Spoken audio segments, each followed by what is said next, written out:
Welcome to Tennis Takeaways with Lisa and Duey. I'm Duey Evans, a tennis evangelist in Austin, Texas. I go by the title of performance architect, and I'm here with my co-host, weekly partner in crime, Lisa Stone. How you doing, Lisa?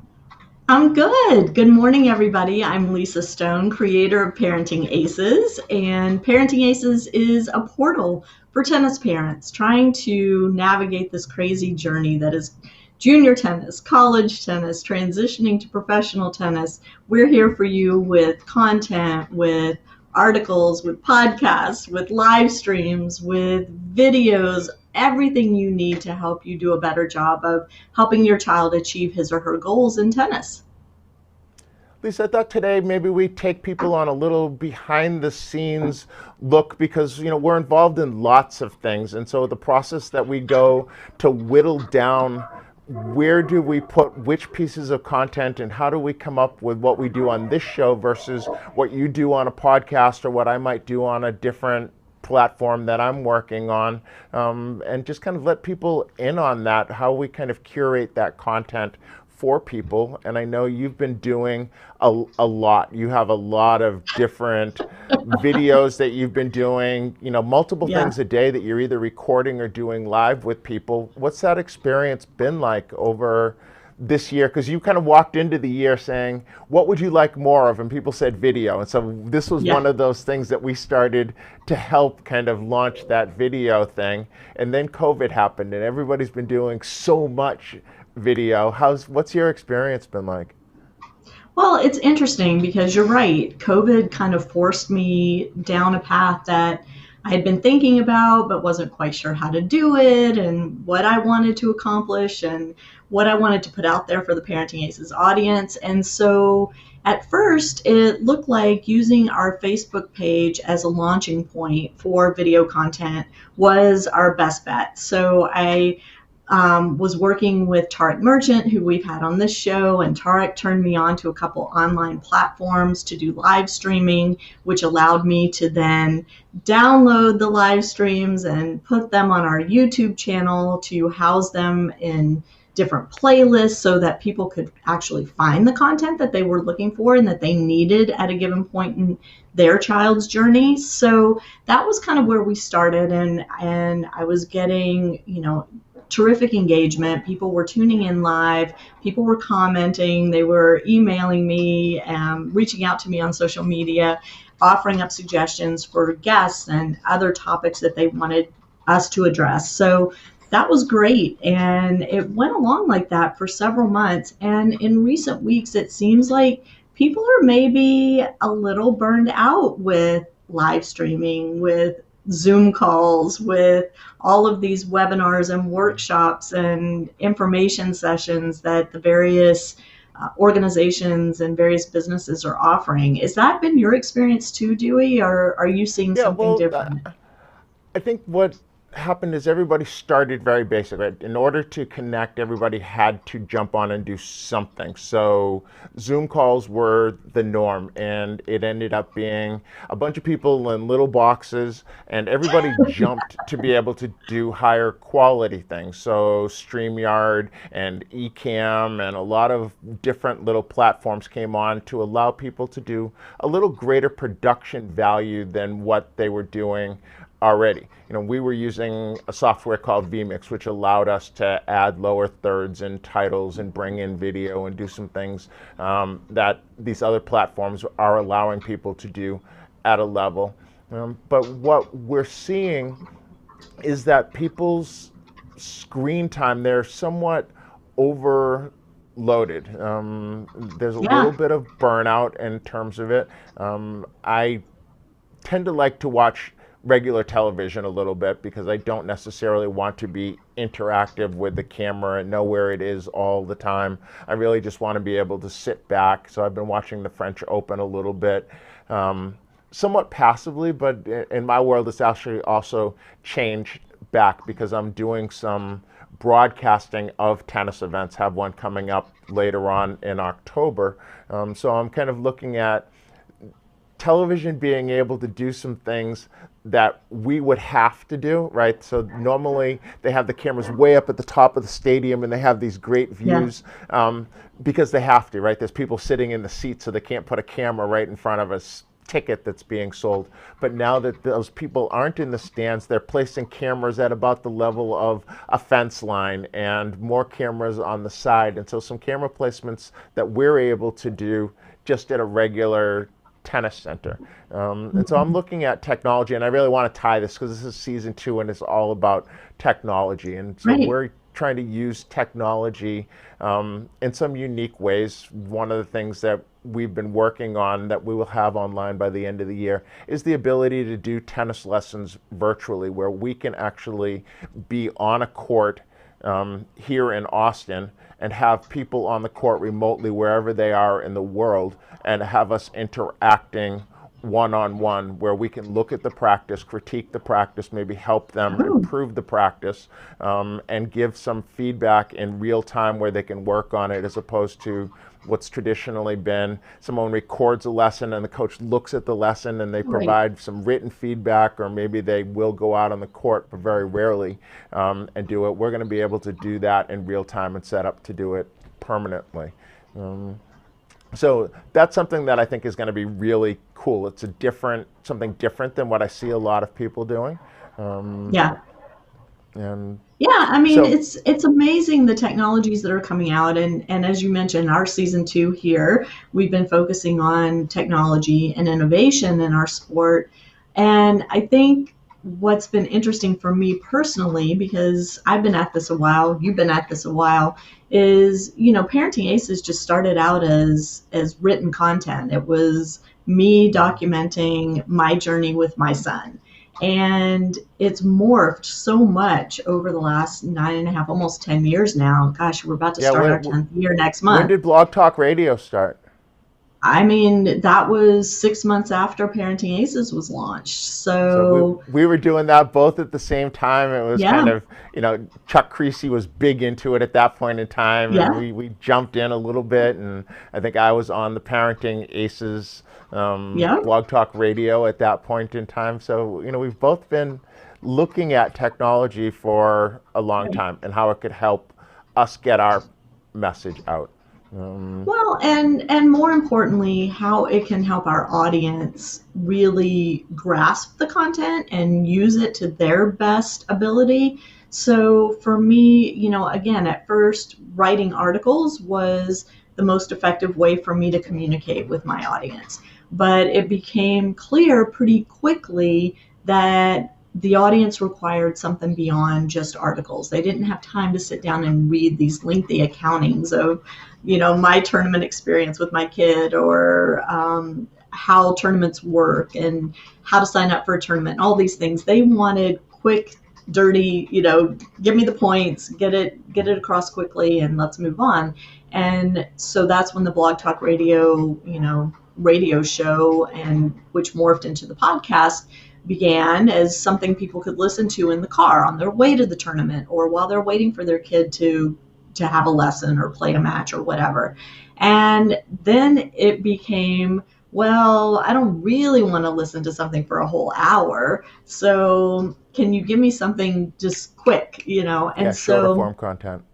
exactly. And, we're seeing things like TikTok, taking off during the pandemic. Well, the tennis world is requiring TikTok esque content too, something down and dirty. Let's get it done. Let's get our point across and move on to the next thing.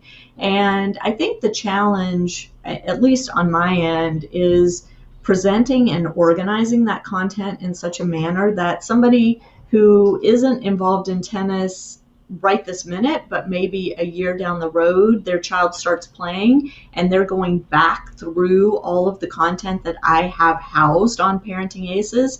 How do I set it up so that they can find what they need easily? How do I make it searchable? How do I make it accessible across all of the different platforms? And as you know, Dewey, when you're also managing social media channels and YouTube and all of these different aspects of communicating with the public in an international way, it's overwhelming sometimes. And I think for me, my challenge now is what content goes on Instagram, what content goes on Facebook, what content goes on YouTube, what content just sits on our website. And these are the things that I'm grappling with in this moment. And for me, it's why having this season focusing on technology and innovation is so important, because it's helping me deliver my content more efficiently and effectively to our audience. Yeah, it's hard being a one-man band or a very, very small team, right? So there's the challenge of being able to grow to scale to a place where you have people who are focused on specific channels and curating for those specific audiences. I've came to a conclusion, and I shared it with my very small team within the past month of, well, it kind of comes back to, we started very early on in this. I had a heart attack, right? So we if we go back in the shows, we can talk about, oh, I came back and like the week after I had the heart attack, I think on Yeah. a Friday or something, and we were doing this on We did a Wednesday. show on, yeah, we did. And so, I saw a saying that Confucius had of we only have recently, that we only have two lives, and the second one begins when we realize we only have one. And my heart attack was that kind of moment to where I recognized that. And so I Mhm. came to a decision, and I shared it with my team within the last month of my goal for this entire second life is to make sure that I find a way to tap into this brain and get all of the information which is in there, useful or non-useful to anyone and everyone, and get it out in the ether. That failure would be Yeah. if I die and there is still something that I feel like I have held as a secret within me. My goal is whether it be information about my childhood that I want to share with my kids, or information as a tennis parent, or information as a coach to people who have had very, very rough journeys and places where I failed as a coach, because any coach that says they've only been successful is just one of those liars, and there are lots of them in the media these days. So we've all had failures, and I want to share the failures as well as the successes, because it's Sure. important for people to recognize, oh wow, that's where he said, yeah, I'm on that path, I need to make a turn and go someplace else. It isn't always just about the great things. Right. And so that's the mission that I'm on, is to just share it all. This is one of those places that I'm choosing to do it, and there are others. And I think that you are largely started out and are still on that path of what is my experience been as a tennis parent? How do I help other tennis parents have a better experience than what I had, both through sharing my own experience as well as the experience of others? And I think it's been a great journey for you. For Um, sure. For sure. And, just so our audience recognizes this, this conversation that we're having today, this is what Dewey and I do weekly before you see us live on the air, right? Dewey and I get on a call every week and we talk about, all right, what's pertinent? What's in the news? What's current? What do we need to share? How do we best share that? Is there a guest that would help us get the message across better? And we kind of work through all of these issues and talking points so that when we come to you on Wednesday morning, we've got some semblance of a cohesive message that we're trying to get across, right?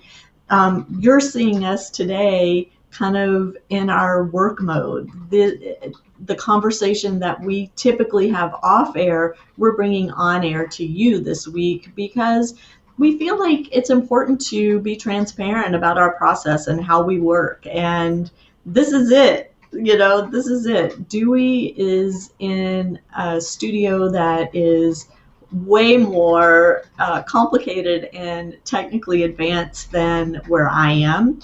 We're both broadcasting from our homes, but Dewey has a dedicated space with equipment, and we have a producer behind the scenes and all of that. On my end, you may hear my husband typing in the background because he's at his desk and I'm at my desk, which happen to be in the same room. mhm. And I'm on a webcam with, it's a little more sophisticated than what came in my laptop, and I have an external mic that's a little more sophisticated than using my laptop, and I have an earpiece that allows me to hear clearly and, keep tabs on what's going on in this conversation. And all of those But have been upgrades, right? right, Since we've been talking, that since you've we added started, yep. the earpiece so that you added the external microphone, you The added light, the I have a external light now. camera, a light, and there are things that you started where you were. You had means to Right. bring in yourself to a production, and then you said, "Oh, wow, well, audio," because people still tend to listen to things in audio, even though there's a picture attached. People will just put it on in their car or when they're going for a walk, Mhm. and they're listening to it. So audio was of critical importance. So you upgraded microphone. And then, there was, well, okay, that what happens if I bring in another cam so that my computer camera is only at 720, but if I bring in another camera, I can get it up to 1080 so it looks a little better on a bigger screen. And how do I do that? Right. But then lighting is important, and all of those things. And sometimes I break. So I'll be honest with you. Sometimes we're on this, and I've broken things on purpose. Not broken them on purpose. I've tried different things out to see how they will work, and some of them tend to work better than others. I will use a different camera, or I will use a different microphone. If you've seen the last couple of weeks, I have on a lav microphone. Most of the time I have a shotgun microphone. When I was sitting at the table, I had a microphone that was on a boom arm that was sitting in front of me, and all of them coming in different ways. Sometimes, today I am coming in wirelessly. So my mic is attached to something wireless, and then it goes over to where the production happens other times. And that creates a different signal chain, right? So it sometimes will be more in sync, out of sync. And I'm just looking to learn because I'm a coach, and I like learning myself, not just helping other people learn. And this has been a great journey, and we do it every single week. We look at what's on the television behind me, or where is the Parenting Aces banner in the background today. Yeah. You put up the tennis racket that people will see behind you. That's something new for the set on this Yeah. show. Ooh, there we go. It's back there. So filling dead white space. Right. All of those things, as people, to bring that back to the original discussion, as people are doing more of these things, getting a little more sophisticated in what your background looks like, making things a little bit more appealing, have a higher production quality, I think is going to be important to our audience. If they're going to spend time watching us versus watching somebody else, I think it's important that we make that experience as good as we can. Content will always be king, right? That what we Yeah. talk about and Yeah. how it helps always rules the roost. But if we can do things to help it look a little bit better, that's something that I would like to do, and certainly Well, help others in the tennis world.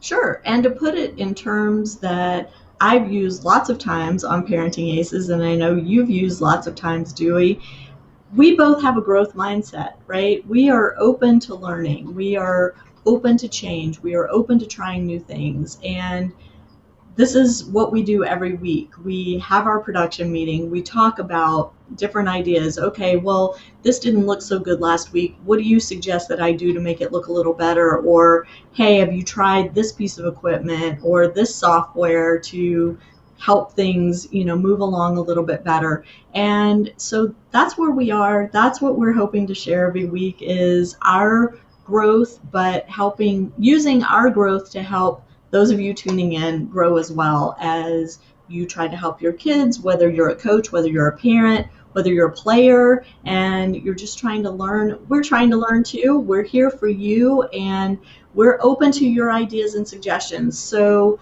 please, we'd if also you like to have, help you. Yeah, if you would like of course, our help in your what you're doing, either in your Zoom calls for work or something else, certainly reach out to Lisa. She can, be reached at lisa@parentingaces.com, or you can reach out to me at deweyevans@gmail.com.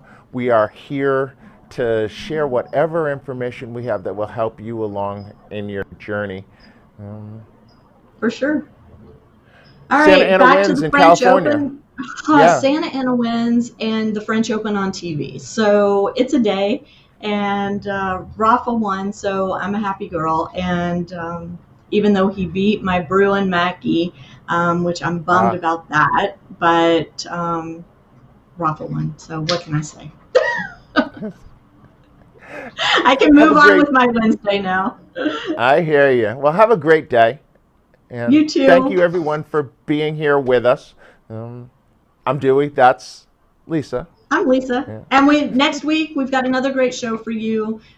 We hope to have a guest. We're waiting for firm confirmation before we announce it, but we hope to have a guest for you next time. And we will see you next Wednesday, same bat time, same bat channel on Tennis Takeaways with Lisa and Dewey. Bye, y'all. Peace.